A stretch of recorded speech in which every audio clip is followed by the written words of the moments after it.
अरे वाह, आज तो हमारे गांव में मेला लगा हुआ है और मेले में बहुत भीड़ है और सभी गांववासी इस मेले में घूमने और खरीदारी करने आए हुए हैं। और आप मेले में देखेंगे कि मेले में दो तरह के स्टॉल हैं, एक स्वदेशी और दूसरा विदेशी।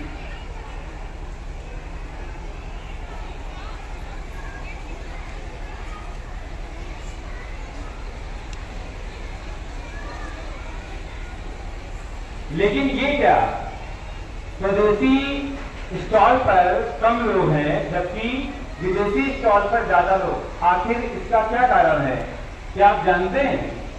कारण बताता हूं। विदेशी कंपनी के प्रोडक्ट बहुत सस्ती क्वालिटी के, दिखने में चमकदार होते हैं, जिससे और कम दामों में मिलते हैं, जिससे हम थोड़े से लालच में आकर के हम विदेशी प्रोडक्ट को खरीदते हैं, जबकि हम यह नहीं जानते कि हमारे स्वदेश में बनने वाले प्रोडक्ट कितनी अच्छी क्वालिटी के और उचित दामों में मिलते हैं।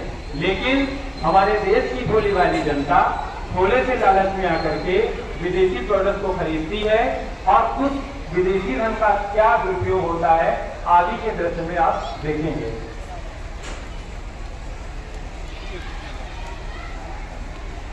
देखिए, जो विदेशियों ने जो पैसा आपसे कमाया, वो पैसा किसके हाथों में गया? वो पैसा आतंकवादियों के हाथों में गया, जो आतंकवाद को हमारे देश में बढ़ावा देते हैं और हमारे अपनों को क्षति पहुंचाते हैं और हमारी भारत माता को घायल करते हैं। और इस पैसे का प्रयोग किस प्रकार से होता है, देखिए।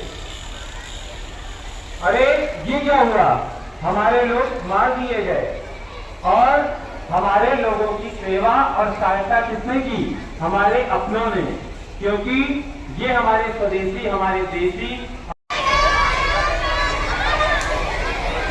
अरे ये लोग इतना परेशान क्यों है भाई, इसका क्या कारण आप जानते हैं? चलिए इसका कारण मैं आपको बताता हूँ। उड़ीसा राज्य में भयंकर तूफान और बाढ़ आई हुई है, जिसके कारण ये लोग परेशान हैं। इनके घर तहस नहस हो चुके हैं। इस हेतु भारत सरकार और राज्य सरकार ने यह अपील की है कि राज्य के व्यापारी इन पीड़ितों की आर्थिक रूप से सहायता करें ताकि ये इस मुसीबत से बाहर निकल सकें।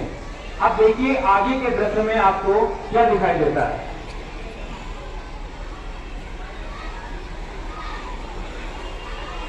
इस सरकार के इस आह्वान पर चंदा मांगने के लिए कुछ कार्यकर्ता अपने अपने घरों से निकलते हैं। अब आप देखेंगे चंदा मांगने वाले कार्यकर्ता विदेशी कंपनियों पर जाते हैं और विदेशी कंपनी के व्यापारी साफ साफ चंदा लेने से मना कर देते हैं। अब वो कार्यकर्ता स्वदेशी कंपनियों के पास जाते हैं और हमारे स्वदेशी व्यापारी सहज रूप से प्रसन्नता पूर्वक चंदे की राशि दे देते हैं। क्यों? क्योंकि उन्हें इस बात का एहसास है कि हमारे अपने ही मुसीबत में है, जिससे जब अगर हम उनकी सहायता नहीं करेंगे तो कौन करेगा। लेकिन क्या आपने एक बात गौर की, विदेशी व्यापारियों का आपसे केवल कितना स्वार्थ है कि वो आपसे केवल पैसा कमाना चाहते हैं, उन्हें आपके दुख मुसीबत भावनाओं से कोई मतलब नहीं। चंदे की राशि पीड़ित परिवार को दी जाती है, जिससे वो परिवार खुश होते हैं, क्योंकि मुसीबत के समय उन्हें यह राशि या सहायता बहुत संबल प्रदान करती है।